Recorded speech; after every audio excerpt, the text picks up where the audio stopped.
여러분 안녕하십니까? 추석 연휴 첫날이던 어제 100명대로 증가했던 코로나19 확진자 수가 오늘 70명대로 내려왔습니다. 확진 추세를 보면 다행스러워 보이지만 가장 우려했던 확진 사례가 발생했습니다. 서울에서 KTX를 타고 부산 본가에 내려간 귀성객 한 명이 확진 판정을 받은 겁니다.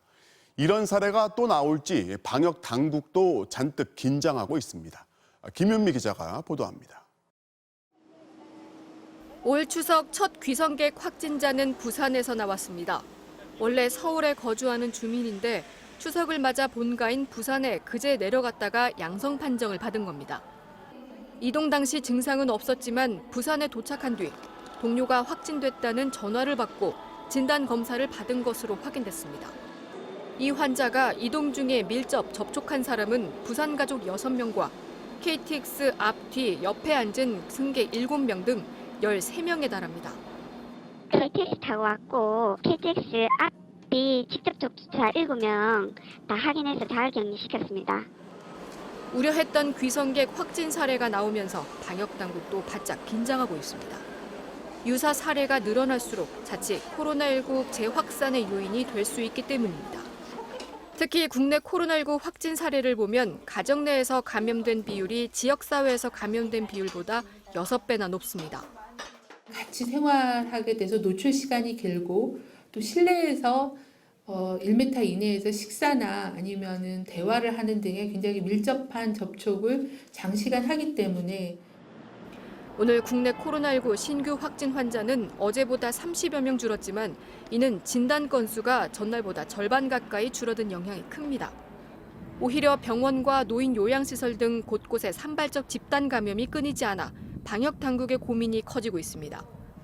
서울에선 도봉구 정신과 전문 병원에서 확진자가 3명 더 나와 모두 33명이 됐고 바로 옆 노인 돌봄 시설에서도 확진자가 2명 추가돼 누적 확진자는 32명이 됐습니다.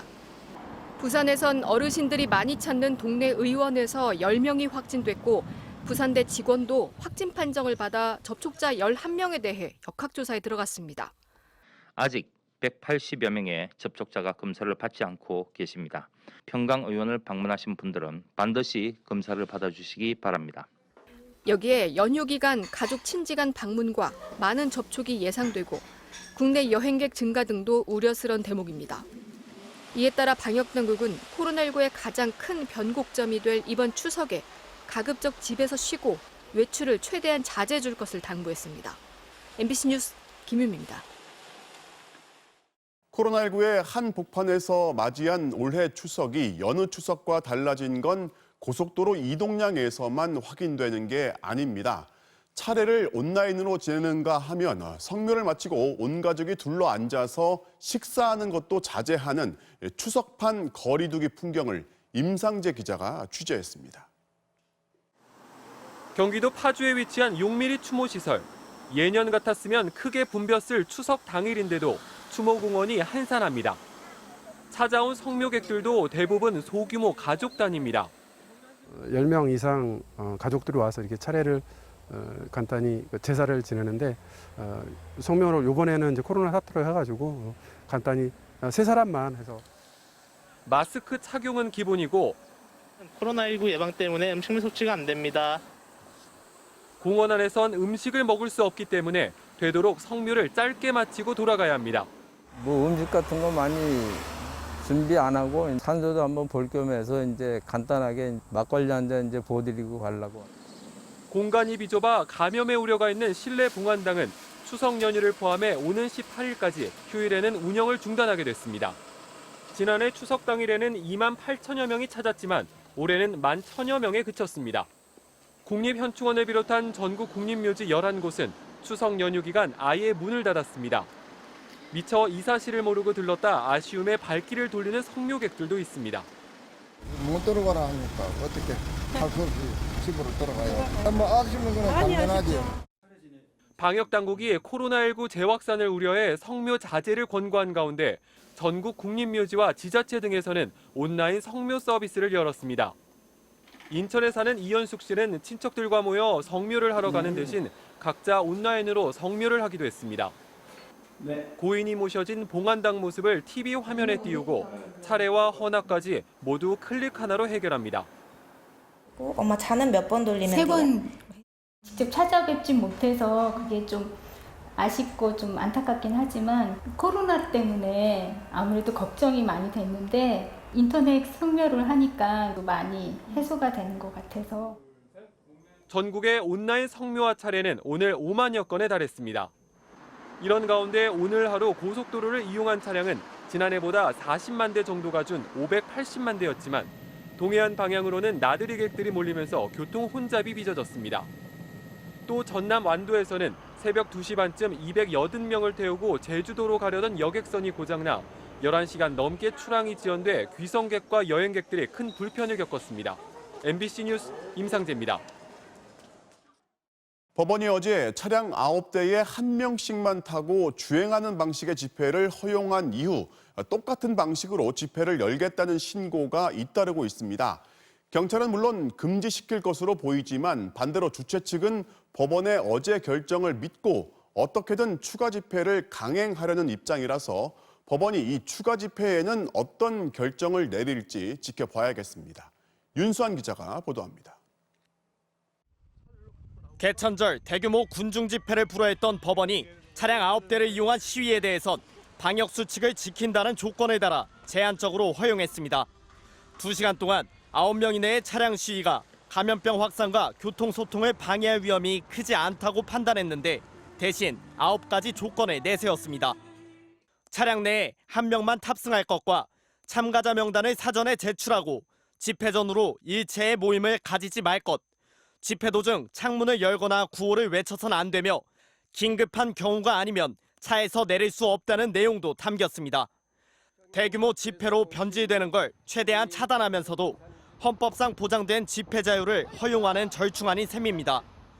그러자 보수단체들은 이 같은 법원 결정을 이유로 서울 도심 6곳에서 9대의 차량 시위를 진행하겠다고 밝혔습니다. 인용까지 됐으니까 가능할 것이다 이렇게 생각을 해서 급히 어젯밤에 신고를 하게 됐습니다. 경찰은 이 같은 소규모 차량 집회가 허용되면 결국은 대규모 집회로 이어질 수 있고 해상 과정에서 집단 감염 위험 가능성도 있는 만큼 추가 차량 시위에 대해선 금지할 방침입니다. 보수단체들은 법원 결정을 경찰도 따라야 한다면서 만약 차량 집회를 금지하면 또다시 소송으로 맞서겠다고 밝혔습니다. 광복절 당시 일부 단체의 집회를 허가해 코로나19 확산을 키웠다는 비판을 받기도 했던 법원이 이번엔 어떤 판단을 내릴지 관심이 쏠리고 있습니다. MBC 뉴스 윤수환입니다. 중국은 오늘부터 8일 동안 연휴인데 무려 5억 5천만 명이 이동한다고 합니다. 중국 정부가 이미 코로나19 종식을 선포한 상태이다 보니 이번 연휴 동안 소비를 활성화해서 경제를 다시 살리겠다는 의지가 강한데요. 이 장면이 설명하듯 여전히 걱정스러운 대목이 많습니다. 베이징 김희웅 특파원이 보도합니다. 오늘 오전 중국 광둥성 광저우 남역, 대합실에 사람들이 가득 찼습니다. 가방을 메고 트렁크를 미는 사람들이 개찰구를 통해서 꾸역꾸역 몰려 들어옵니다. 국경절과 추석이 겹친 오늘부터 시작된 8일간의 연휴, 이동 인구는 모두 5억 5천만 명에 달할 것으로 전망됐습니다. 코로나19 발생 이후 처음으로 사실상 전국적 대이동의 시작입니다. 国内的运力投放增加了51%，新增了52条国内新航线。 대중교통 대신 자가용이나 렌터카 이용이 많아졌고 단체 여행보다는 가족이나 친구 같은 아는 사람 위주의 소규모 관광객이 증가했습니다. 중국 전역의 명소엔 관광객이 몰렸습니다. 주요 관광지 1,500여 곳이 무료 개방됐고 상당수 지방 정부가 관광 할인 상품권을 배포했습니다. 소비를 활성화시켜서 중국 경제가 코로나19 영향에서 벗어나 본격적인 회복세로 전환되는 계기를 마련하겠다. 이번 긴 연휴에 중국이 거는 기대는 여기에 맞춰져 있습니다. 你好，那个馅儿有什么种类啊？这里酥皮的有椒盐的、豆沙的、枣泥的。卖得多少吗？卖得好吗？挺好的。 관광업계는 그동안 억눌렸던 소비 욕구가 터져 나오는 이른바 보복성 소비에 대한 기대를 가지고 있습니다. 基本上已经预订完，晚上、中午都预订完的。今年也比去年好一点，要多，大概多20%左右吧。 그러나 지난 1월 춘절 인구 대이동이 코로나 급속 확산의 원인이 됐다는 점을 감안할 때 또 한 번의 대규모 인구 이동에 대한 긴장감은 깔려 있습니다. 중국 자체 확진자는 없지만 무증상 감염자는 매일 평균 10명이 넘게 나오고 있습니다. 알 수 없는 누군가로부터의 감염 우려가 여전한 가운데 중국은 이번 연휴 기간 관광지 사전 예약제와 입장 인원 75% 제한 정책을 실시하고 특히 학생들에겐 여행 자제를 권고했습니다. 코로나 방역 공로자를 포상하면서 사실상 코로나 종식을 안팎에 선포한 중국이 방역을 넘어서 내수 활성화까지 두 마리 토끼 잡기에 성공했는지 연휴가 지난 뒤의 집계 결과가 주목됩니다. 베이징에서 MBC 뉴스 김희용입니다.